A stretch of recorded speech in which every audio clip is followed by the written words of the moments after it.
আসসালামু আলাইকুম। আমি ডক্টর মোহাম্মদ আব্দুল মজিদ, প্রধান বৈজ্ঞানিক কর্মকর্তা, বার্টান কৃষি মন্ত্রণালয়। শিশুদের অতিরিক্ত মোবাইল ফোন ব্যবহারের ফলে শারীরিক, মানসিক ও সামাজিক সমস্যা দেখা যায়।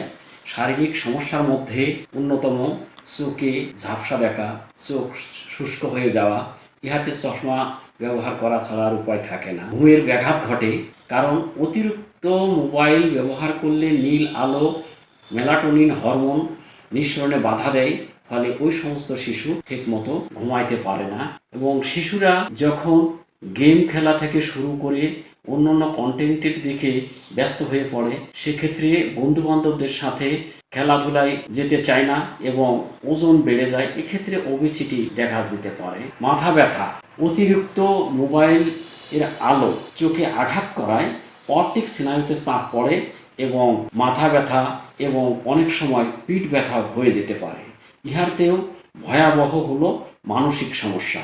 যখন মোবাইল আসক্তিতে চলে যায়, তখন ওই সমস্ত ছেলে মেয়ে পড়াশোনার মনোযোগ হারিয়ে ফেলে। আসক্তি অনেক সময় শিশুকে মোবাইল বিরত রাখলেই অস্থির মনে হয় এবং আত্মমর্যাদা হারিয়ে ফেলে। কারণ মোবাইলে যখন বানানো রঙিন কন্টেন্টগুলো দেখে, তখন সে স্বাভাবিক জীবনযাপন থেকে অনেক দূরে চলে যায়। ইহা ছাড়াও সামাজিকভাবে কিছু সমস্যা তৈরি হয়। যেমন শিশু যদি মোবাইলে আসক্ত হয়, সেক্ষেত্রে পরিবার, বন্ধুবান্ধব খেলাধুলা থেকে দূরে সরে থাকে এবং নিজের সংস্কৃতির সাথে সে মিলেমিশে চলতে পারে না। ফলে দেখা যাচ্ছে যে পরবর্তীতে জীবনে সে একঘেয়েমি হয়ে পড়ে এবং ভাষা ও আচরণগত সমস্যা হয়ে যায়।